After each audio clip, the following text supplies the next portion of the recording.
Houston. Say again, please. Houston, we've had a problem. Hey there folks, welcome you all to yet another vlog of mine. Flagons up to you all. This is taking a little bit by surprise, isn't it? Because it's a Wednesday, people. Flagons at Wednesday. When did that become a thing, Stephen? Don't worry, I am not cheating. It is not a school night because I am on holiday, people. I have taken a week off to just wind down and enjoy all the pleasures of life. And for me, that's basically just chillaxing. Well, actually, it was lashing it down for the week. But I wanted to be honest, in my brain, I was thinking, oh, it'd be just amazing just to chill out, do my swimming, bit of running, and get some game time in and just like rattle through, get some games finished. Because we know I've been playing Gears and I've been playing Control. So those two in particular I'd like to get done at least while I'm off. So yeah, it's just been really nice just chilling out and doing all of that. And I got to today and I did a run and I went to the doctor's earlier because, my right leg has been giving me quite a lot of jip when I've been doing any kind of exercise, really. And I've had a lot of bother with my knee. I'm getting old, people. My knee's kind of got progressively worse as time's gone on. I can't even sort of squat down to do anything without like going ooh on the way up again. Anyway, we're gonna get a little scan done, people, and make sure there's nothing untoward going. Well, I just want to know what is wrong with it. I don't necessarily want someone taking a knife to my knee. You know, if I can manage it and not do that, then I will, if we can manage it some other way. But, you know, we'll try and find out what's going on with it. Anyway, I digress, as I do often, people. So anyway, I got to today, the sun it's been lashing down for a bloody week now. Well, I've never seen so much water. And today, I woke up and the sun was just splitting the trees. So I took that opportunity to go for a run before I went to the doctor. So I went for a run around the park, got a 6.K run in, 2 laps to Stanley Park, got that done. And the second lap was hard work because I haven't ran for 2 weeks because of this leg issue. So I was kind of giving it a bit of a rest and just concentrating on the swimming. But anyway, I did quite well, 2 full laps. And that's not bad considering. It's amazing how well swimming keeps your cardio up if you're not doing something like running. So even though you do feel it, you know, if you're running regularly, you feel a lot more comfortable with it. Of course you do. And your legs are a little bit heavier. But cardio-wise, it wasn't the strain that I thought it would be because I hadn't been running for the best part of a couple of weeks. So, you know, swimming really does keep that cardio high, you know. It's a different level of... No, it's not a level. It's a different kind of cardio, I guess, running. So you do, if anything, I feel it more in my breathing's heavier, you know, my chest's a bit heavier. But you know, cardio wise though, really surprised and chuffed that I got around it 2 times. Anywho, but anyway, here we are, and I do have a couple of things to talk about. Now, what instigated this happening midweek? Because the sun came out, and I thought, I wouldn't mind having a few beers tonight because you know I've been off, but I've not been. You know, as we know, people, I only have a tipple on Friday, generally speaking. And anyway, the sun came out, and it was the first chance I'd had to cut the grass and all that malarkey for bloody ages. So I got that done about 3 o'clock. And I thought, do you know what? I really fancy a few beers with the sun shining, looking out in the garden, put my music on. I mean, I might sit out. It's you know, it's kicking. Well, it's just after 5 now. But, you know, I might get a little bit of time just sat in the garden. If not, I'll have the door open looking out with my music on. And I just fancied that. And normally when I do that on a Friday, it's after I've done my vlog. And I thought, well, you know, I had seen a couple of articles that I wanted to talk about come Friday. But seeing as how we're off, people, and seeing as how I can, shall we just? I apologise with the light dipping and yeah, it's just the sun outside. There's not much I can do. All I can do to try and alleviate that is by closing the kitchen door which leads to the garden in front of me, and then all we've got is the light thing behind me. You would think the light coming through that door would help, but it doesn't. This is the best we can do, people. But hey, you know, the darker the better, you know. As far as I'm concerned, soft lighting off even is far better for my complexion. So here we are, and the one thing that did instigate it, and I have several things to talk about, but the one thing that instigated this happening was I read an article today about the Xbox One X overheating. What? It's like, what the hell? Anyone watching this channel knows the Xbox One X has become my favourite console at the moment. Not because of its games necessarily. I mean, really for cross-platform type stuff and its exclusives, though. My PlayStation has become an exclusive-only zone, really. And I just found it really surprising. I have not heard this about any other game. I have not heard it about anything else. But apparently Borderlands 3 is overheating Xbox One X's, and there's a patch being released this week, I believe, to try and alleviate the problem. And I'm like, hang on a minute. Like, right, okay, kudos to Microsoft, right? They have something built in that, unlike the old 360 problem where the early 360s could, or even the midway 360s could overheat, and you get the red circle of doom, you know, and basically meant that your entire motherboard had fused together. And you were fooked. So, you know, you had to buy a small fridge to sit underneath it to cool it down as as you were playing Gears of War or Gears of War 2. But, you know, I thought all of these days were behind us. But anyway, Microsoft have built something in to say, hang on, I'm too hot, I'm going to turn myself off. Fine. But why is it allowing a game developer to hit resources to a point where that it can overheat? Like, it shouldn't be allowed to. Like, I am playing Gears 5 and even Gears 4.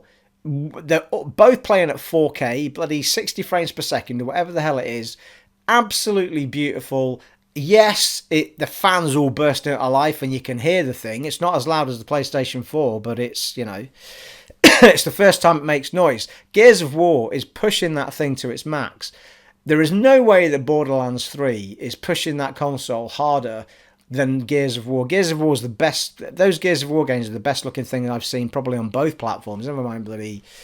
And yet Borderlands 3 is overheating it. Why? Like, I don't understand why they would be allowed to tap into resources that enable that message to even pop up.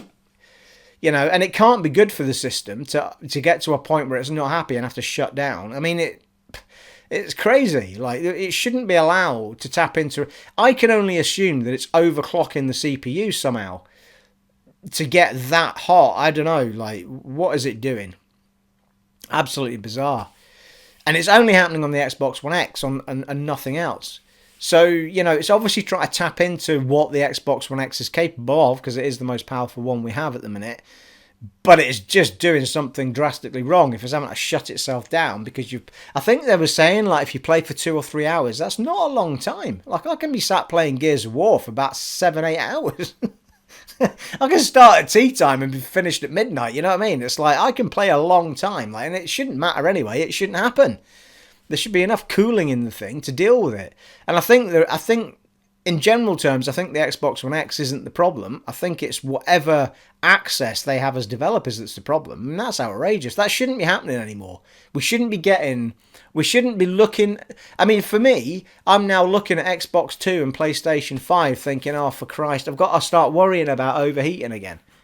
That was the big thing that we were all worried about when the PS4 and the Xbox One came out. We're like, oh, God, I hope they've sorted their overheating issues out because we don't want to go through that bloody palaver again. I think I must have bought about 3 or 4 360s. It's like, what?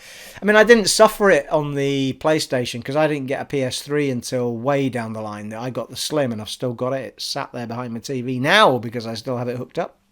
And yeah, I mean, we shouldn't be going into the next gen console worried about overheating. It shouldn't be a thing. We shouldn't be worried about it. But it just, that problem just drops a little penny of worry into an ocean that is still.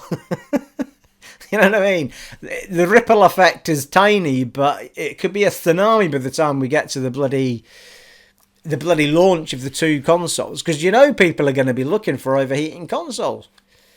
Anyway, it's a bit of a concern. I don't get it. I don't understand how that's been allowed to happen at all. Like, a game should not be allowed to make something run that hot. And it could be a side effect of Microsoft have always been a bit more, well, loose is probably the wrong word, a bit more open about the access they give to developers for their consoles.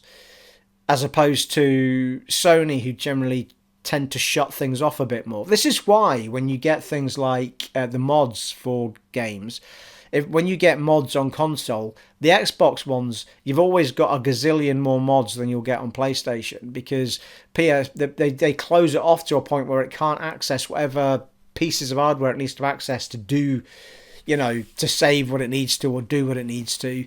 Microsoft are always far more open with it. So I think it may well be that it's just a little bit of a side effect to the fact that Microsoft have this openness about what they give developers access to, but concerning nonetheless that it's allowed to access something that could possibly overheat a system.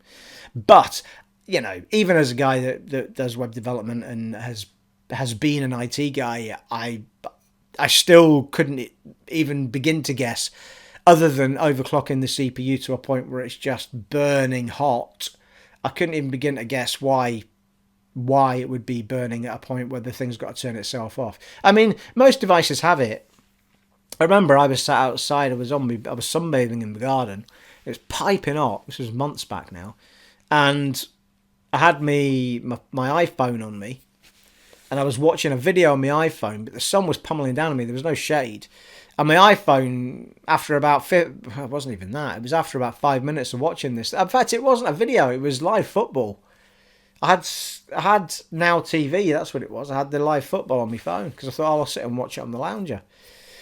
And it just my iPhone went, I've got to turn myself off. I'm too hot.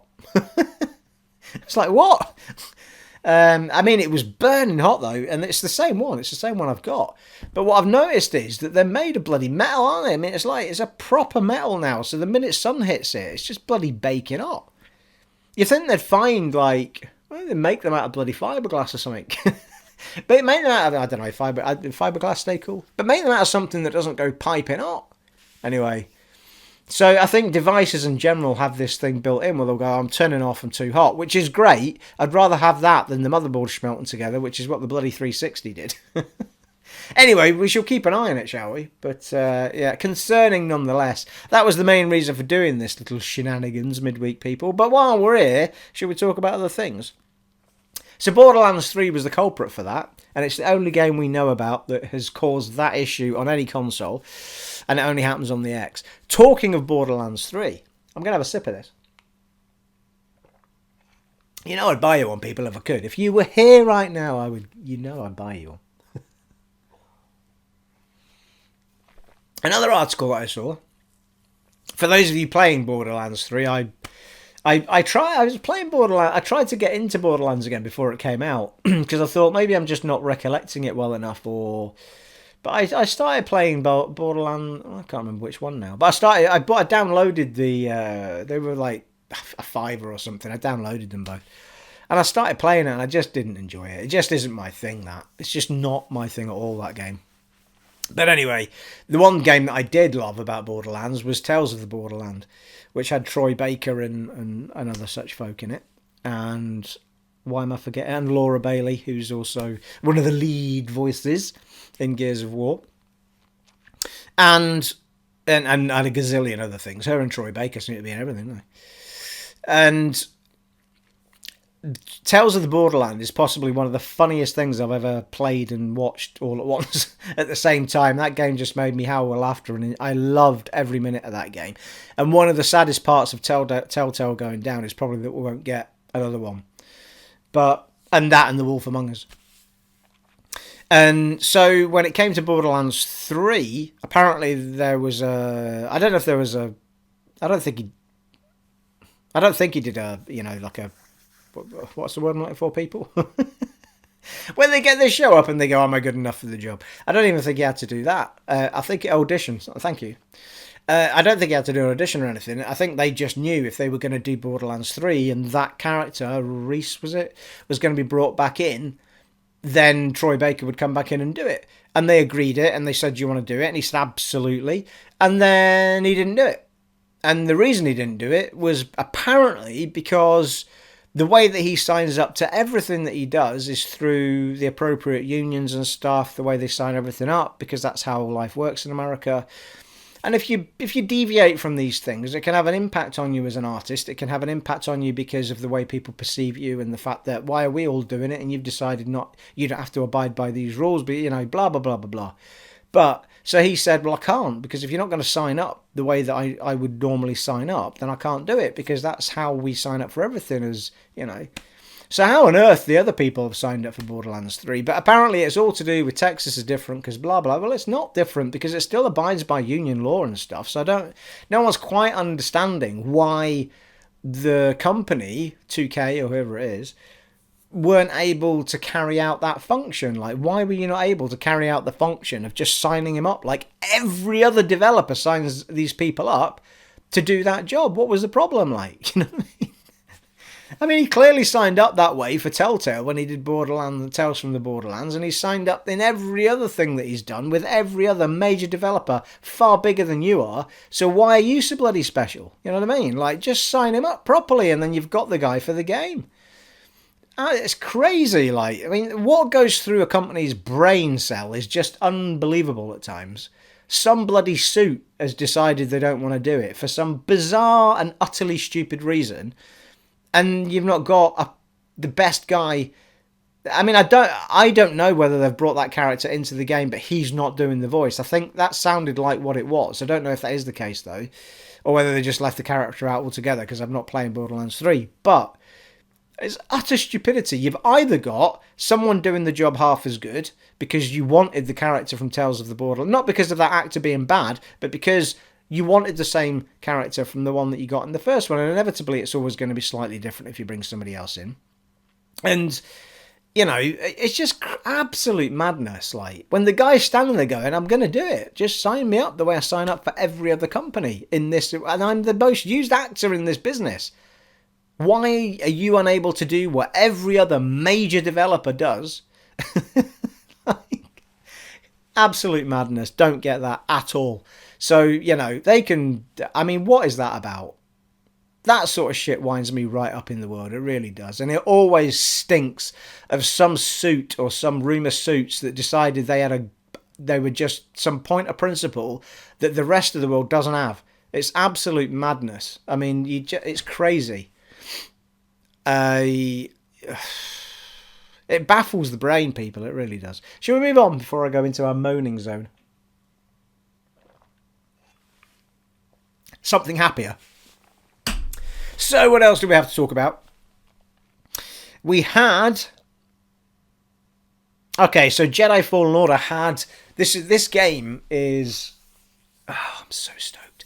I was going to do another talk over, and I decided not to, because when I was watching the trailer, it's just the minute it starts, it's got the recognisable Star Wars music going on, and I know for a fact if I put that anywhere near my video, it would just be copyrighted immediately. So, not because a gazillion people are going to see my video, but it's a point of principle. When it comes to copyright, I understand someone ripping off your music, I understand all that sort of stuff, but when you're talking about somebody doing a talk over of a video, or you're talking about somebody doing a let's play, or you're talking about somebody, they're not ripping off your material. Like, you know what I mean? Like, it's... In this particular case, it would have me saying how excited I'm about this game, and being free promotion to the people that are pushing it, but no, they can't get it right at all. So I just avoid it like the plague. The great companies, the companies that do their own music for games and all that sort of stuff, like I did the talk over for The Last of Us Part 2, not a problem, because they know not to copyright that music on YouTube. Like, otherwise, people won't share their content and share the excitement for the game and talk about their game and do let's plays of their game. Like, the bright people know how to deal with it. The problem with something like Star Wars is if you're using that music, then obviously you've got films to encompass and other such things. But it cannot be that hard to pluck out the things from YouTube that are not reviewing or talk over type materials. Like, I know that...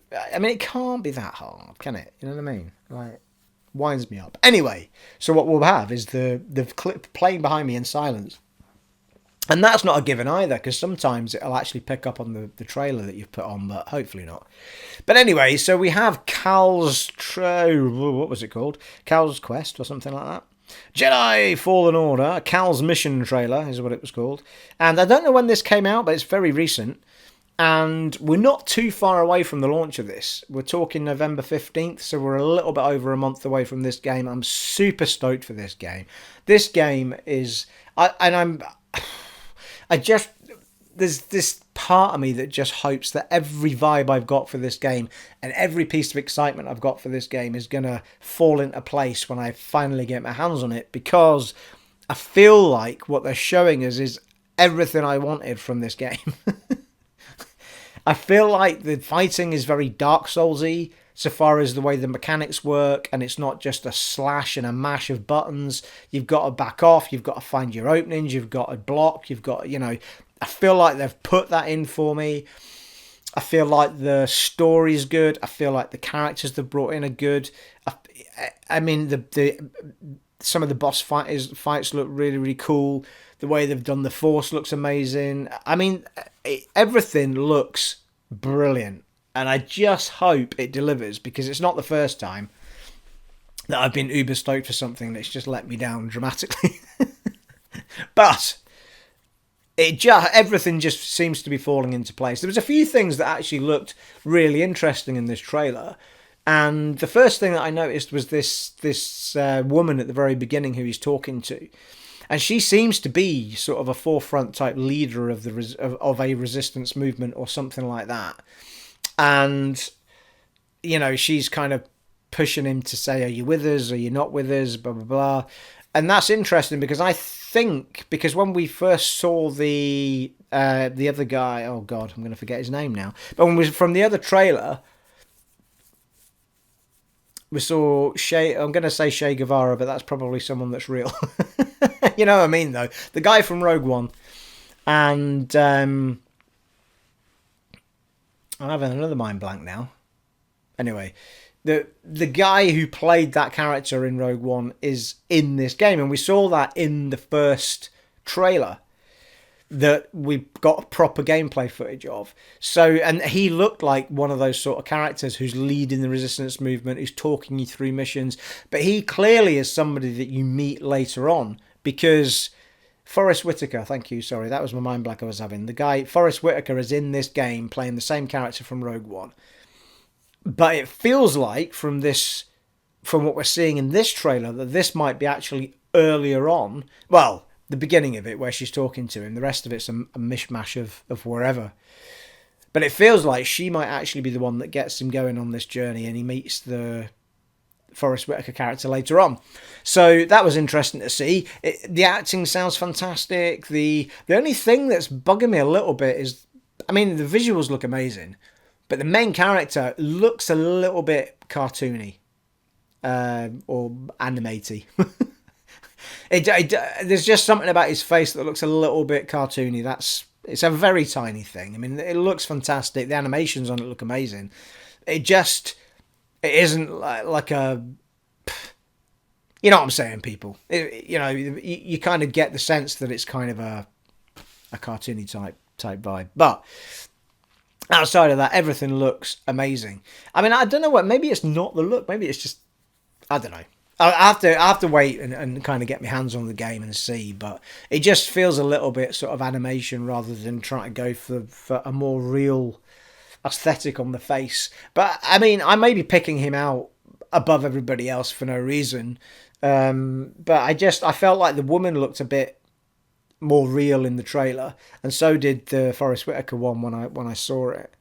I just feel like there's something about his face that feels a little bit cartoony. But other than that, everything looks fantastic with that game. The other big thing that I picked up on was that there was a section in it where it said, where are we going next? And it popped up with these 4 planets, like sort of hologram planets, 4 different colours. And it selects one and booms off. So that looks like, and from what I've been reading slightly, is exactly the case. That you go to there is a whole bunch of stuff to do on a planet, and then you go to the next planet, do a whole bunch of stuff on that planet. How big these planets are, I don't know. It certainly doesn't look anywhere like an open world game. I think it'll be very linear. So you'll go to planets, you'll have missions to do, linear, blah, blah, blah. If anything, again in this trailer, it looks very The areas look like they're very puzzly in places. So you've got to figure your way across them. Everything's sort of unlocking and changing in certain bits of that clip when he's walking through a section. And I'm hoping that's the case because a few almost Uncharted style, not too complicated, just something to figure out to get yourself through an area, and that would be ideal. I'd love that. And then you've got your battling sections to do. So this trailer's emphasising all the stuff that I'm already excited about. So uber stoked, people. You'll have seen it all behind me in silence, but and me up here somewhere. Maybe. What else did we have to talk about? Well, actually, that was it. It was just about me. Well, I was going to talk about me playing Gears a little bit, but let's very briefly. Recap, Fallen Order, I think I said earlier, but Jedi Fallen Order, November 15th. The only thing putting me off pre-ordering that game at the minute is the price. And I know that games are £47 to £49 now, but it's winding me up. I don't understand why some games can launch at 39 quid or £40 and other games have to be £47 to £49. Like, why are some AAA titles happy to be £40 and some have to be £50? I don't understand it. And I still don't think that there was any need to be taking game prices from £40 to £50. When you're talking about the quantities that a AAA title sells, like, there's absolutely no need for it. And inevitably, all that's happening is you're putting a massive part of your audience off from buying it until holiday time or time that they're willing to spend money, or when it's been reduced anyway. I mean, I don't know how it impacts the developer so far as if they launch a game at 50 quid and then it drops to half price on a particular shop. I don't know if that's actually impacting the developer or not. I'm not sure. I'm not sure how that works, because there's no way. Like, I've seen games go like to half price or maybe the shops only cut them down when the developers cut them down. I mean, that would seem more appropriate to me, but I'm not sure what markup the shops are having, because the shops can't be having that much of a markup, because if you buy it online, it's more expensive than buying the damn disc from a shop. So I don't understand what that is. Anyway, so there you are.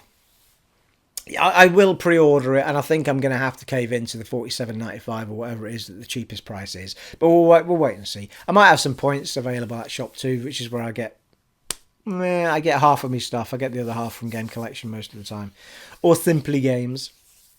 Anyway, so yes, to finish off, as we know, I've been playing through Gears 5 with Johnny Boy. I inadvertently did a couple of sections on the wrong difficulty, so I started a solo campaign, playing that in combo with the nights that I've gone with John. Now, I've actually taken over where we were on the playthrough I'm doing with John, and I got to this level, and it is just insanity. Like, there's been a few points. Like, I'm playing it on the second to hardest of it. Like, there's insane mode, which is just redonkulous. I'm playing it on the one below that. It's called Experienced in this one. I think on the old ones it was called Hardcore. And, it's been a challenge. There's been sections in it that have been hard work, like, even playing with John, there's been certain bosses and stuff we've spent fecking an hour trying to kill, And I hit a section last night, and I've been really chuffed the fact that I've got through all of this solo to this point. But I hit a level last night, and it was just ridiculous. And it is like playing, if you've ever played a Gears game all that had multiplayer, not sure if one had it, but anyway, yeah, Horde mode, which is basically you and 3 other people, and you just get an onslaught of them coming at you. You've just got to survive all these levels, so level 1 will be sort of the basic ones, and you get level 2, level 3, and it just keeps going until, I can't remember how many levels there were actually, but, it got more and more insane. And this particular section is exactly like that. You walk in, it's like, oh shit, they're coming at us, woo. And, you start off with some basic ones, and you get some hunters, and you get some talkbow guys, and you get some big guys. They've put the big guys with these little hovering robots that put shields around them, so you've got to take out the robot first, then kill the guy. I mean, And they just keep coming in waves, like. And it wouldn't be too bad. I've actually emptied the area about 5 times, with the exception of it ends up with 2 bosses in the same area, effectively. One of which is surrounded by one of these shield feckers, and the other one comes charging at you with these 2 massive fecking hammers. And inevitably, because I'm the only non-AI person, it's clearly programmed to always come at me if it can check where I am. And it's always there. Like, how the fuck did it know I was here? Anyway, I'm surrounded. There's 5 other COG members with me. I think it's 5. Oh, no, it might be 4, sorry. And, you know, I might as well be on my own, because they're only good for diversion. And I keep the later I've tried to get through this level, the more I've felt it important to keep them alive. But it's only so that the incoming traffic is diverted to other places. But they are more likely to get me killed than they are to help me. I mean, like, I'll be in the middle of trying to throw a grenade, or I'll be like, you know, about to shoot a grenade out of me bloody, you know, my Lancer, special Lancer jobber. Or I'll try and roll out the way or something, and they'll jump behind me and I can't move, and I just stop there and get blown up. I mean, it is comical. It's like, you know, they should have something that says, if I'm there, then the AI are not allowed to come anywhere near me within that realm unless I'm down, in which case they can come and get me. But outside of there, you're not allowed to go anywhere fecking near me. Just go somewhere else. But they're just unbelievable. Like, the amount of times I was half crying and half laughing. But you end up at the section I keep getting to every time I try it now. I end up with 1 drop shot guy and 1 massive fecker with the 2 big clubs coming at me. And I'm pretty sure all I have to do is get rid of those 2 people, and that's it, job done. But Jesus Christ, 2 hours worth last night. And I had to step away. It was like, oh, I'm going to watch a movie. I need a big bag of cheesy Doritos. I'm going to lie on the couch and watch a movie. And I went off and did it. So I'm looking forward to getting back to that, and getting that pasted off at some point. And I want to get back to Control, obviously, and get those finished off this week while I am off. Anyway, that's it. That's all I wanted to talk about. I mean, it was almost like playing, you know, Dark Gears or Gears Souls. I mean, literally, like, if the drop shot guy hits you, you're dead. Like, it's a 1-hit kill. And it's almost the same with the guy with the clubs. I mean, you can kind of get slightly hit by him if you dodge out the way, but if you get caught in the fucking club, he only has to hit you once and then once again, and you're, you know, so it's pretty brutal. I get it, though. I'm playing it on the second to hardest difficulty, so I get it. And the game's designed to be a co-op game, really. But, you know, there's achievements for doing it solo and co-op. Well, I presume there has been in every other game. And it logs it as you do it as well. It's when you go on to pick chapter. Oh, here's another thing that happened. I'm going to tell you this, and I'll tell you no more. I think by the time I got to this level, everything had kind of built up a little bit, because I got to a point in the game, I'd finished the entire section, and it said, right, go to the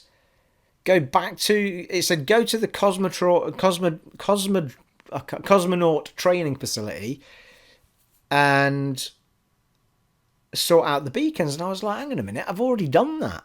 Like, I did that ages ago in the first section of the desert.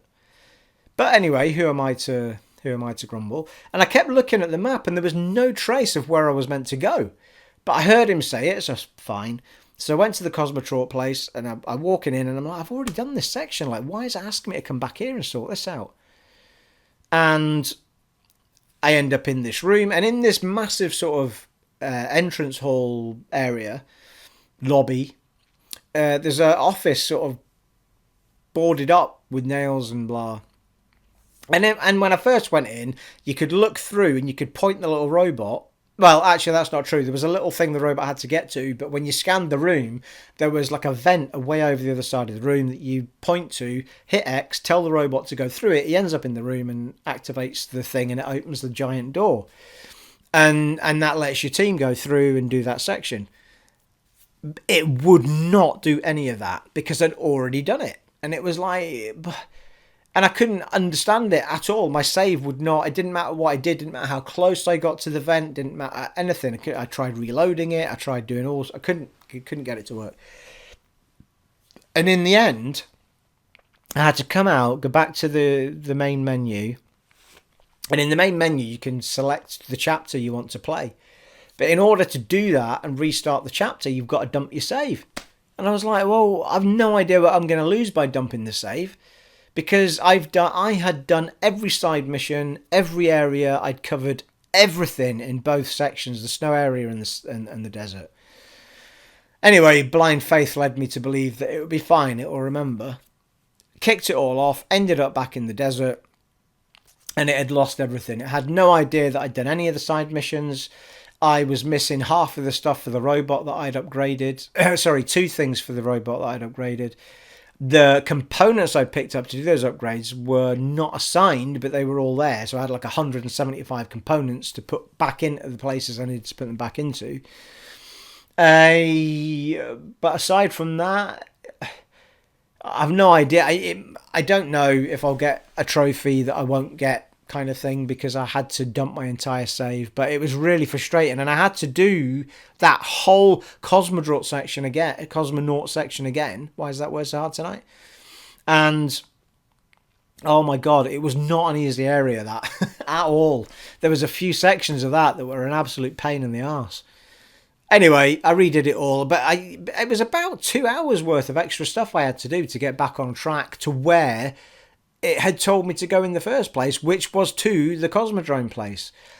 But the Cosmodrome place was already open the minute you walked into that section. You could just go and do it. But when I then finished the last segment of that area, the story wants you to go back there for, well, it doesn't actually. It doesn't require you to go back there at all.